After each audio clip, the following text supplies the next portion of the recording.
Dateci giubbotti, scarpe e portafogli. La frase pronunciata impugnando una bomboletta spray al peperoncino. Lo hanno fatto di nuovo. Sì, perché gli investigatori sono convinti che si tratti della stessa banda che ha colpito nel giardino comunale di via Mascagni lo scorso 25 aprile. 3 minorenni triestini sono stati aggrediti e rapinati da 3 coetanei provenienti da un paese dell'est Europa. L'episodio è avvenuto ieri mattina attorno alle 10:30.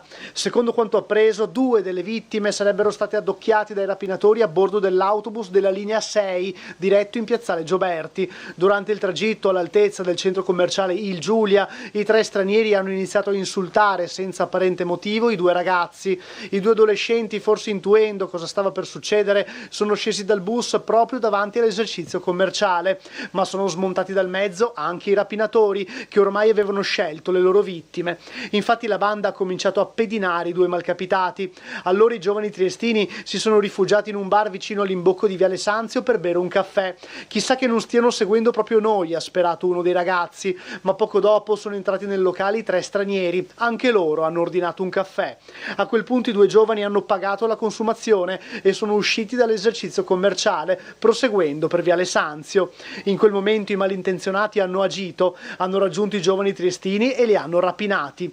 Uno dei ragazzi stranieri, esattamente come nell'episodio citato di via Mascagni, ha estratto lo spray al peperoncino e l'ha puntato al viso delle vittime, intimando loro di consegnare giubbotti e portafogli.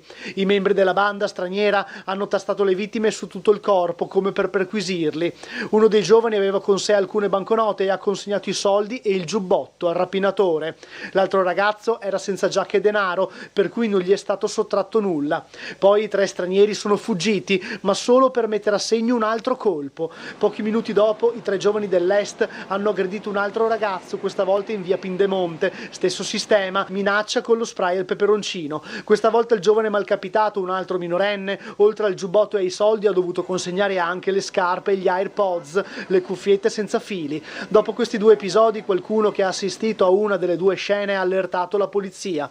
La squadra mobile sta indagando sia su questi 2 episodi ravvicinati che su quello di via Mascagni. Gli investigatori ritengono che ci siano abbastanza elementi per sospettare che le rapine siano attribuibili agli stessi autori. Come nel caso precedente, vittima sempre un ragazzo minore, le indagini si focalizzeranno sull'interrogazione di testimoni e la visione delle immagini delle telecamere della zona. Importante sarà soprattutto la visione delle immagini delle telecamere dell'autobus che possono aver ripreso parte della scena. Uno dei rapinatori sarebbe già stato individuato.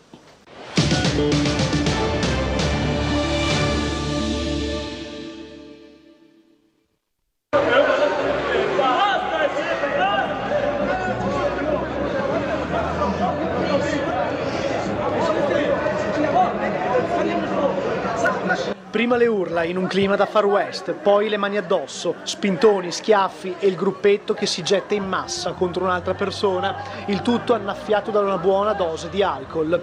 Sono scene viste e riviste e il posto è sempre lo stesso, piazza Perugino. Ecco cosa succedeva ieri in tarda serata. Una quindicina di ragazzi, i protagonisti dei disordini. A quanto pare 2 di questi stavano litigando, poi la lite si è trasformata in una rissa. Sia la polizia che i carabinieri sono intervenuti in almeno 2 occasioni, prima in tarda serata, poi in piena notte, ma quando le volanti arrivano tutti fuggono o si calmano in tempo per evitare maggiori conseguenze. I residenti di piazza Perugino pensano solo a una cosa: se questo succede ogni sera, cosa si aspetta a risolvere la situazione? In realtà gli occhi delle forze dell'ordine sono da tempo puntati su piazza Perugino, come anche su altre zone di Trieste. Lo scorso agosto, tra l'altro, il questore fece chiudere il bar di via Conti, luogo da cui si originavano molte risse sfociate poi in piazza, ma a nulla ciò sembra essere servito. Tra i vari episodi, sempre nell'agosto scorso, gli agenti di polizia erano dovuti intervenire ammanettando anche 2 protagonisti di una rissa che era andata in scena in quella notte d'estate.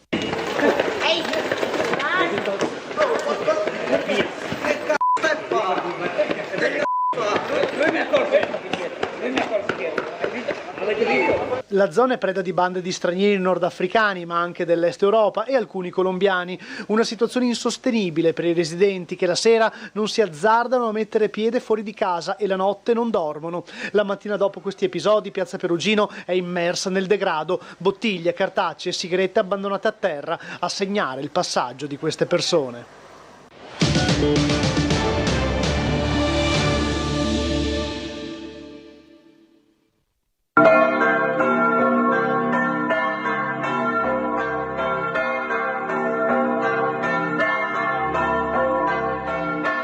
sono tornate a suonare ieri pomeriggio le campane di Sant'Ulderico di Dolina, la piccola frazione del comune di San Dorligo della Valle. Erano stati in silenzio per più di 2 anni, dal gennaio 2022, perché giudicate troppo rumorose dalla procura e poste sotto sequestro. In una celebrazione religiosa documentata nel TG domenicale della nostra emittente, l'attesa fumata bianca, pardon, scampanellio. Il provvedimento, del tutto inedito, è sorto perché una parte dei residenti aveva protestato perché veniva svegliato troppo presto al mattino, un caso che, proprio in questo senso, ha visto in prima linea per trovare un compromesso il rappresentante legale della parrocchia di Dolina, Don Ettore Malnati. Noi vogliamo semplicemente, attraverso il buonsenso, renderci conto che la vita è cambiata. Quindi una volta ci si alzava alle 5 per andare in campagna, oggi la gente dorme un po' di più per andare poi negli stabilimenti e quindi abbiamo trovato un compromesso grazie anche al nuovo statuto del Vescovo e anche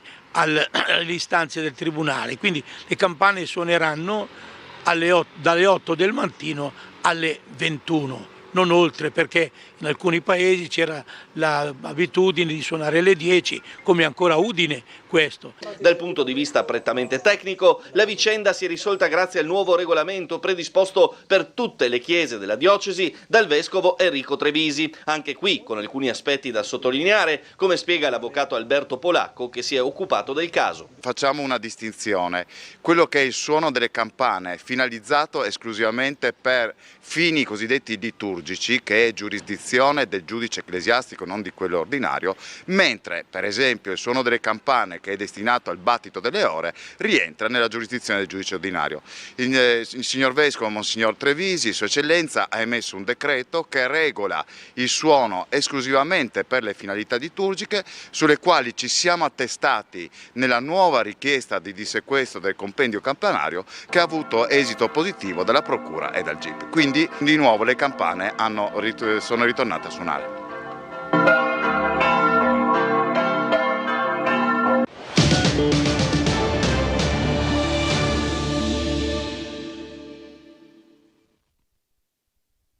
Sono qui, mi viene a chiamare una persona e fa: "E lei Giordano?" Però, sì, guarda che sua madre a terra sanguinante ha preso un pugno in faccia. Ma va bene, come in faccia. Il sangue a testimoniare la brutalità dell'aggressione avvenuta questa mattina in via Flavia alle 6 ai danni di una persona anziana di 85 anni. Un passante si è avvicinato a lei e le ha sferrato un pugno. Il figlio della donna basito da quanto successo, la madre ricoverata in ospedale con naso e zigomo rotti. La brutale aggressione nella periferia di Trieste apparentemente non ha un motivo, nessun tentativo di rapina, solo violenza.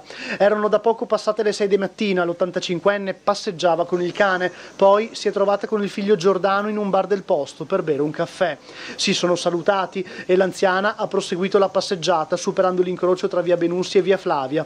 In quel momento un uomo con il cappuccio della felpa tirato sulla testa, appena incrociato la donna, le ha sferrato un pugno in pieno viso. Pochi minuti dopo il figlio ha appreso quanto successo, mentre la madre veniva soccorsa da dei passanti. Sono corso qui, era a terra, tutta sanguinante, per fortuna c'erano 2 persone veramente umane, le ha dato una mano, abbiamo chiamato la Croce Rossa, lei purtroppo non ha visto nulla. Perché era uno che faceva jogging col cappuccio in testa e gli è andato vicino, pensava che gli chiedeva qualcosa, non lo so, e invece gli ha sfiorato un pugno e l'ha buttata a terra. Dunque la corsa in ospedale per le cure. La Polizia di Stato sta indagando sull'episodio ed è alla ricerca del responsabile della violenza. Gli investigatori hanno già proceduto in mattinata a interrogare i possibili testimoni. Tra la piazzetta di via Flavia e via Benussi, tutti stamattina parlavano dell'episodio. Stavo venendo a lavorare in macchina e ho visto solo una persona che cercava di alzarsi, ma c'erano già 2 persone che la stavano aiutando, per cui e poi ho visto correre gente e sono venuti a chiamare insomma qualcuno e so che la signora è stata picchiata. Il figlio dell'anziana è in costante contatto con l'ospedale per verificare le condizioni della madre. Ma per il momento c'è male, è tutta gonfia, è come un pallone da calcio, probabilmente ha lo zigomo rotto, però sta aspettando per fare i raggi, quindi la cosa non so ancora sicuramente qual è il danno, però una donna di 85 anni così insomma.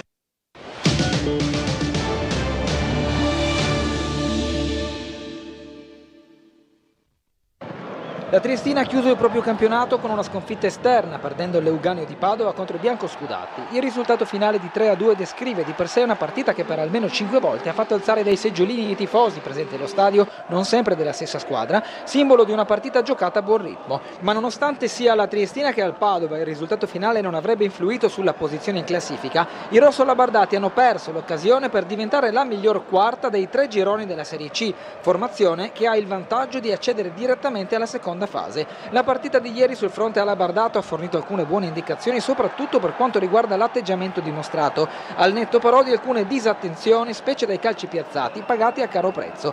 Anche il Padova, va detto, ha subito un gol da svarione difensivo. La formazione scelta da Bordin è stata dettata da alcune assenze per infortunio e per la presenza di alcuni diffidati. Minesso e Vertainen in attacco hanno ben figurato, con il centravanti finlandese a segno per la terza gara consecutiva. Lescano, Redan, D'Urso e Lazrac e Correia si sono accomodati in panchina, con i primi 2 entrati a partita in corso, apportando, è il caso di Redan, un prezioso contributo. Ora testa ai play-off con i giuliani che da quarti in classifica saltano la prima sfida per giocare contro la vincente fra Gian Erminio e Pro Vercelli. È noto come il cammino dei play-off sia molto complicato per partite ravvicinate e gare a eliminazione diretta nella prima fase ed andata e ritorno a partire dal turno nazionale. Ecco perché arrivare all'appuntamento degli spareggi con l'organico e buona forma sia fisica che mentale rappresenti una necessità per ogni club. Mister Bordin dal punto di vista tattico sembra aver trovato il giusto equilibrio con la difesa 3, ieri inedita con Ciofani, Rizzo e Anzolin, ma presto nuovamente arricchita dal rientro di Struna. Qualche perplessità invece per Malomo, acciaccato. Fra centrocampo, corsie laterali e attacco infine, il mister potrà contare su tutti gli elementi a sua disposizione.